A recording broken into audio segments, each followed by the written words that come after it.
इस पृष्ठभूमि में धुरंधर का आना और छा जाना 2025 की सबसे बड़ी कहानी बन गया। साल के अंतिम चरण में रिलीज हुई इस फिल्म ने उम्मीदें सीमित थी, लेकिन रिलीज के साथ ही समीक्षाओं और दर्शकों की प्रतिक्रियाओं ने माहौल बदल दिया। साउथ सिनेमा ने लगातार उच्च गुणवत्ता वाला कंटेंट दिया, जबकि बॉलीवुड अब एक संक्रमण काल से गुजरता दिखा। फर्क यह रहा कि साउथ ने जोखिम उठाया, नई कहानियां कहीं, जबकि बॉलीवुड का बड़ा हिस्सा अभी भी सुरक्षित रास्तों पर चलता दिखा।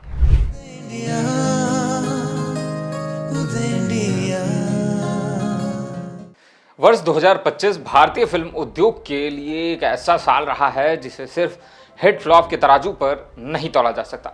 यह साल कंटेंट बनाम स्टारडम की निर्णायक लड़ाई, साउथ बनाम बॉलीवुड की लड़ाई, बहस और दर्शकों की बदलती पसंद का सजीव दस्तावेज बनकर सामने आया। साल की शुरुआत जहां बड़े बजट और बड़े सितारों के भरोसे हुई, वहीं साल का अंत एक ऐसी फिल्म ने किया जिसने न सिर्फ बॉक्स ऑफिस को हिला दिया, बल्कि यह भी साबित कर दिया कि अगर कहानी में दम हो तो टाइमिंग इतिहास बना सकती है।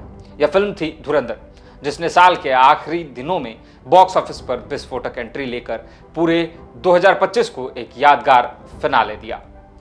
पूरे साल की बात करें तो 2025 में भारतीय फिल्म इंडस्ट्री ने महामारी के बाद की रिकवरी को मजबूती से आगे बढ़ाया। सिनेमाघरों में दर्शकों की वापसी साफ दिखी, लेकिन यह वापसी बिना शर्त नहीं थी।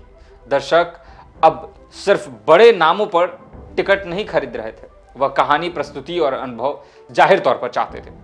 इसकी वजह से कुछ बहुप्रचारित फिल्में औंधे मुंह गिरी, जबकि कुछ अपेक्षाकृत शांत रिलीज ने जोरदार कमाई की।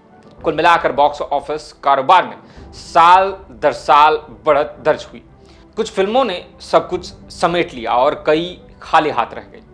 साल की सबसे ज्यादा कमाई करने वाली फिल्मों की बात करें तो साउथ सिनेमा ने एक बार फिर बाजी मार ली। कांतारा चैप्टर 1 जैसी फिल्मों ने न सिर्फ दक्षिण भारत बल्कि हिंदी बेल्ट और विदेशी बाजारों में भी शानदार प्रदर्शन किया।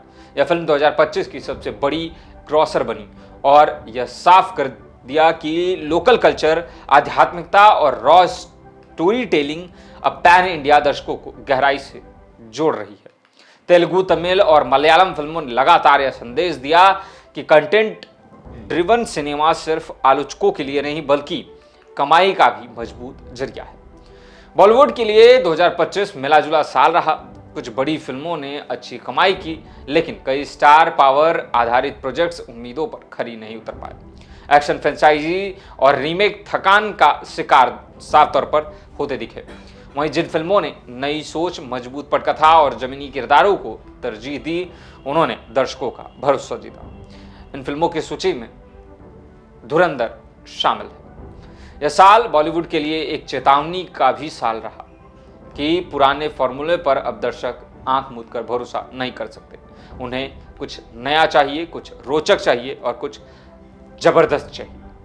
इस पृष्ठभूमि में धुरंधर का आना और छा जाना 2025 की सबसे बड़ी कहानी बन गया। साल के अंतिम चरण में रिलीज हुई इस फिल्म ने उम्मीदें सीमित थी, लेकिन रिलीज के साथ ही समीक्षाओं और दर्शकों की प्रतिक्रियाओं ने माहौल बदल दिया। माउथ पब्लिसिटी ने ऐसा काम किया कि फिल्म ने दिनों दिन बॉक्स ऑफिस पर रफ्तार पकड़ ली। देखते ही देखते धुरंधर ने साल के अंत को एक जोरदार क्लाइमेक्स में बदल दिया। यह फिल्म सिर्फ कमाई के आंकड़ों में नहीं बल्कि इस बात में अहम रही कि इसने यह साबित किया कि अच्छी कहानी कभी गलत समय पर नहीं आती, उसका कोई समय नहीं होता। फिल्म मजबूत तब होती है, फिल्म रिलीज होने के बाद वो चलती तब है जब उसकी कहानी मजबूत होती है और उसका पिक्चराइजेशन भी उतना ही मजबूत होता है। धुरंधर की सफलता ने यह भी दिखाया कि दर्शक अब सिनेमा को एक इवेंट की तरह देखना चाहता है, जहां भावनाएं टकराव हो और स्क्रीन पर सच्चाई महसूस हो। फिल्म ने शहरी और कस्बाई दर्शकों दोनों को जोड़ा और साल के आखिरी हफ्तों में सिनेमाघरों में वही रौनक लौटा दी जिसकी कमी पूरे साल महसूस की जा रही थी। 2025 का अंत अगर किसी फिल्म ने यादगार बनाया तो वह निस्संदेह धुरंधर थी। हालांकि कुछ ऐसी फिल्में भी आईं जिसको लेकर जेनजीज के अंदर काफी ज्यादा रोमांच रहा। जी हाँ, इस सूची में सैयारा जैसी मूवी का नाम भी शामिल है, जो बॉक्स ऑफिस पर काफी अच्छा पैसा कमाने में कामयाब रही। इसको देखने के लिए जेनजीज यानी कि युवा जनरेशन के जो लोग थे वे काफ़ी बढ़ चढ़कर इस पिक्चर को देखने सिनेमाघरों में गए थे।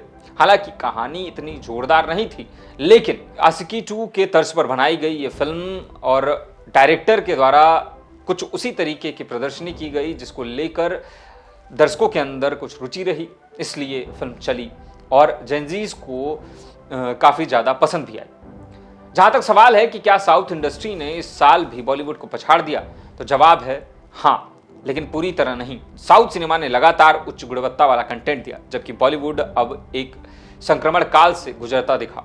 फर्क यह रहा कि साउथ ने जोखिम उठाया, नई कहानियां कहीं, जबकि बॉलीवुड का बड़ा हिस्सा अभी भी सुरक्षित रास्तों पर चलता दिखा।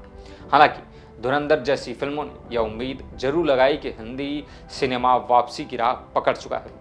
आपको बता दें कि धुरंधर का पार्ट 2 19 मार्च को सिनेमाघरों में रिलीज होगा और इसकी काफ़ी ज़्यादा चर्चा भी की जा रही है। इसको लेकर लोगों के बीच काफ़ी ज़्यादा बातचीत भी हो रही है कि ये फिल्म का अगर दूसरा पार्ट आता है तो वो कितनी कमाई करेगा और उसकी कहानी कैसी होगी। वहीं कुल मिलाकर 2025 भारतीय सिनेमा के लिए एक निर्णायक साल रहा। यह साल बताकर गया कि दर्शक बदल चुका है और उसके साथ बदलना अब विकल्प नहीं, मजबूरी है। साल की शुरुआत बड़े नामों से हुई, लेकिन साल का अंत धुरंधर जैसे कंटेंट ड्रिवन धमाके ने किया और यही शायद इस साल का सबसे बड़ा संदेश है।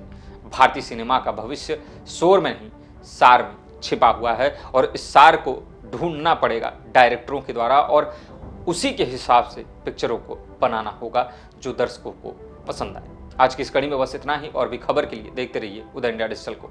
धन्यवाद।